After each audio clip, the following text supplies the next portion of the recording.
everyone. Myself, Dr. Bhavish R. Kotwal. I am working as a cardiac physiotherapist in UN Mehta Institute of Cardiology Research Center. Today we discuss under continuous physiotherapy education. In my topic is oxygen therapy. General objectives. Define oxygen and oxygen therapy. State the assessment of need, purpose and goal of O2 therapy, precaution and hazards of supplement of oxygen, indication of O2 therapy, oxygen delivery methods, evaluation and documentation. So first, what is oxygen? Oxygen is a colorless, odorless, tasteless gas that is essential for the body work properly and survive. Next, what is oxygen therapy? So oxygen therapy is a medical treatment that provides supplement oxygen to patient to ensure adequate oxygen delivery to body cells, prevent and treat a condition called hypoxia, low oxygen level in blood. It is a critical intervention prescribed by healthcare provider. So what assessment of need for oxygen? The measurement of blood oxygen level, the most objective way to assess a patient oxygen status. The first is pulse oximeter, SpO2. This is a non-invasive test. Use a device clipped to the fingertips or earlobe to estimate the percentage of hemoglobin saturated with oxygen.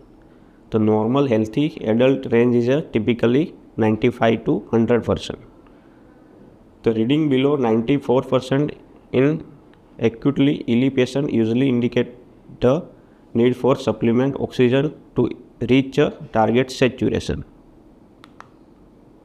The second test is arterial blood gas, ABG. This is a more accurate invasive test where a blood sample will draw from artery, usually the wrist. It measures the partial pressure of oxygen in arterial blood and partial pressure of carbon dioxide as well as pH and bicarbonate level. The normal PO2 for healthy adult 80 to 100 mmHg. A PO2 significantly below this may be indicate hypoxemia. The purpose and goal of O2 therapy. The main goal of O2 therapy is to correct and prevent hypoxemia and the resulting hypoxia, which can lead to organ damage, brain injury and other serious complications. A healthy oxygen saturation is generally 95% and higher, and therapy is often prescribed when level drop below 88 to 92%. Through the target range can be vary based on the patient condition. So this is a diagram of alveolar capillary membrane. So its primary function is allow air from rapid efficient diffusion of oxygen from the alveolar air into blood and carbon dioxide from blood into alveolar air to be exhaled. This occurs passively due to difference in partial pressure.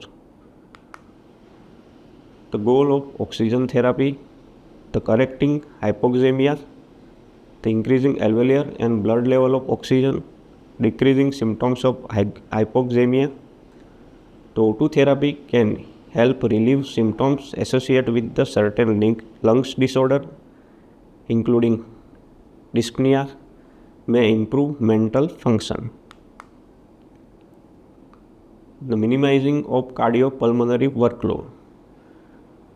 The cardiopulmonary system compensates for hypoxemia by increasing ventilation and cardiac output. The supplement O2 can decrease demand on both hearts and lungs.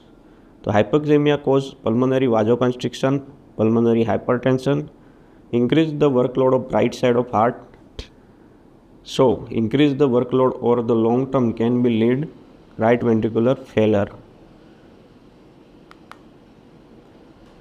The precaution and hazards of supplement oxygen. Oxygen toxicity and hyperoxic acute lung injury. The hyperoxia has been defined by the several studies as a PA2 greater than 300 mmHg. Hyperoxia inducing vasoconstriction, decrease the cardiac output and decrease in perfusion to the brain, heart and skeletal muscles. The threshold appear PO2 is greater than 150 mmHg. Absorption atelectasis. The absorption atelectasis is a form of lungs collapse where air in alveoli is reabsorbed into the bloodstream, causing the alveoli to shrink and portion of lungs collapse. The FiO2 value is greater than 0.50% as significant risk of absorption atelectasis. Fire hazard and bacterial contamination. Humidifier can be source of the bacterial growth. Depression of ventilation. To moderate to high O2 concentration, a very small percentage of patients with the chronic pulmonary disease, chronic hypercapnia may be hyperventilate. COPD patient, the normal response to increase the ventilation in presence of high partial pressure of carbon dioxide is blunted and primary stimulated breath become a lack of oxygen as a sense by peripheral chemoreceptor. The increase in the blood O2 level is the patient suppress the peripheral chemoreceptor, depress ventilation drive and elevated PCO2. To disrupt the normal ventilation, perfusion, balance and cause increase the dead space to tidal volume ratio and PCO2. What is indication of oxygen therapy? The oxygen therapy is primarily indicated to prevent hypoxemia and decrease the workload on heart and lungs. The main indication is a low arterial oxygen pressure, PO2 and oxygen saturation SpO2. Yes. The indications are often categorized based on the context. The first is acute condition, emergency and hospital setting. The oxygen is often initiated for patients with severe hypoxemia, the SpO2 below 90% and less than the target range. The critical illness, the first is a cardiac arrest and resuscitation, shock condition, major trauma and bleeding, anaphylaxis, severe sepsis, and specific condition where high flow oxygen is used.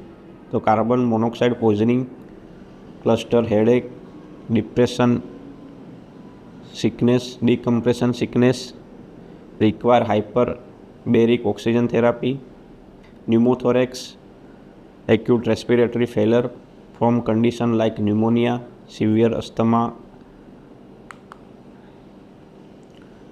Target saturation for most acutely ill patient, SpO2 target generally 94 to 98%. For a patient at risk of the hypercapnic respiratory failure, neuromuscular disorder, morbid obesity, so SpO2 target often lower and control range, so typically 88 to 92% until blood gas confirm the safe level. The chronic condition, long-term oxygen therapy. So oxygen may be prescribed by chronic condition when blood oxygen levels are persistently low despite optimal medical treatment. The first, chronic obstructive pulmonary disease, COPD. Second is pulmonary fibrosis. Second name is scarring of lungs. Third is severe heart failure. Fourth, cystic fibrosis. And fifth, advanced cancer and other neurodegenerative disease causing the chronic respiratory failure. Mode of delivery. Two type of mode of delivery, high flow system and low flow system. In low flow system, First is a nasal cannula, simple mask, partial rebreathing mask, non-rebreathing mask. In high flow system, first is a Venturi mask, second is HFNC, high flow nasal cannula, and third is tracheostomy TPSO2. This picture, nasal cannula.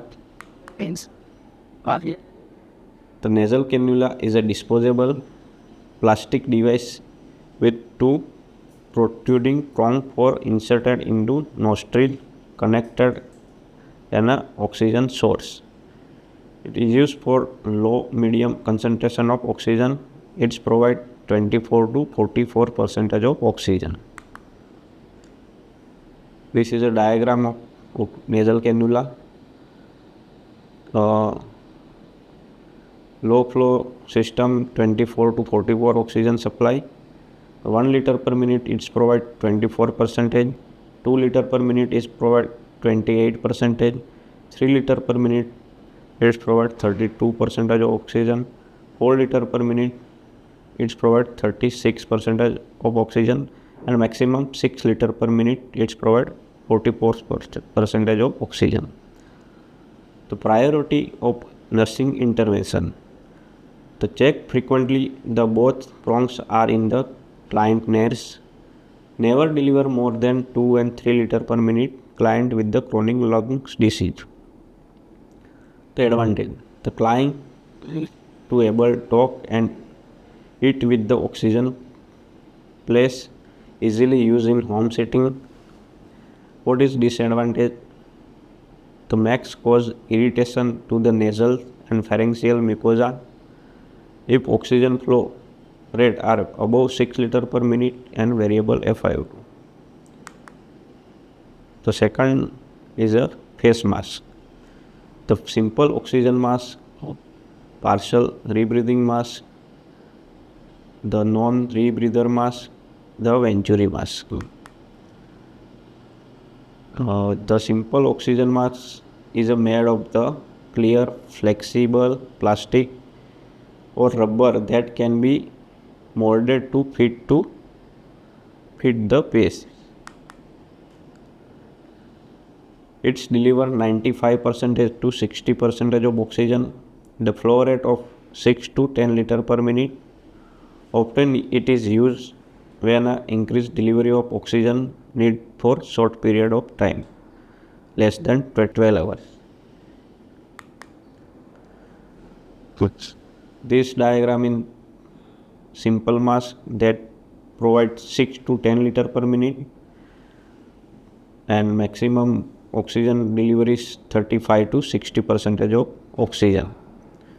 So what is priority nursing intervention? The monitor client frequently to check placement of mask, support client and secure the physician and other replace mask with the nasal cannula during the meal time.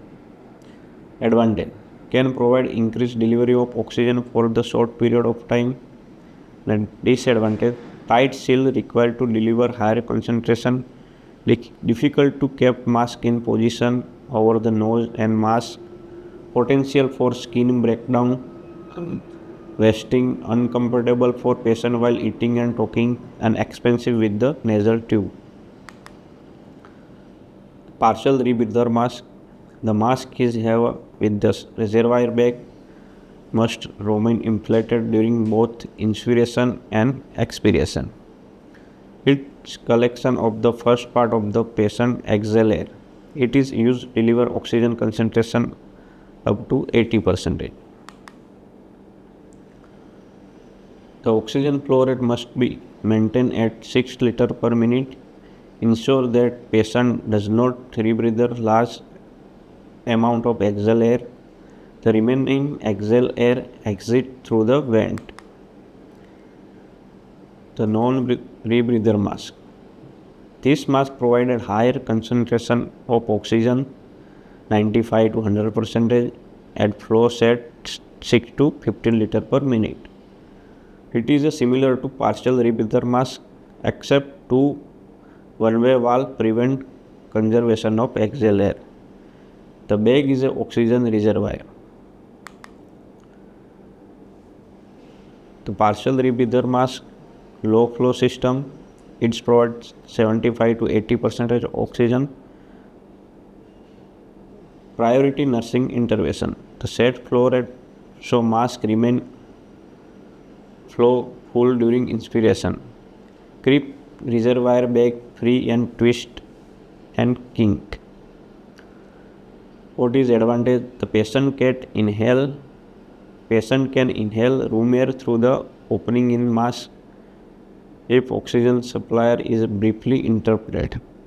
Disadvantage: require tight seal, eating and talking difficult, uncomfortable, not as a dying to mucous membrane. Non-rebreather mask. It's provide 80% to 100% of oxygen on 6 to 15 liter per minute. The priority of nursing intervention to maintain flow rate so reservoir bag collapse only slightly during inspiration. Check that valve, rubber flap and function properly open during expiration.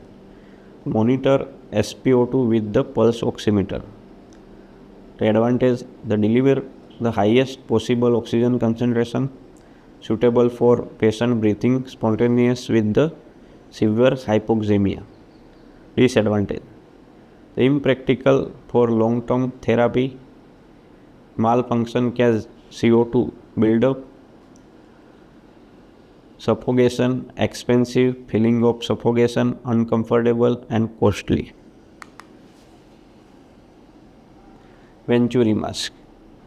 It is a high flow concentration of oxygen from 40 to 50% a liter flow 4 to 15 liter per minute. Venturi mask. It provides 40 to 15% of oxygen when set 4 to 15 liter per minute. Priority of nursing intervention. They require careful monitoring to the verify FiO2 at flow rate ordered. Check the air intake valve are not blocked. The advantage: the delivery of precise oxygen concentration does not dry mucous membrane, maintain humidity. The disadvantage of Venturi mask: uncomfortable, risk for skin irritation, produce respiratory depression in COPD patient with high concentration of oxygen.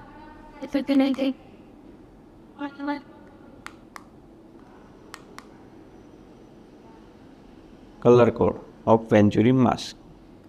The blue color,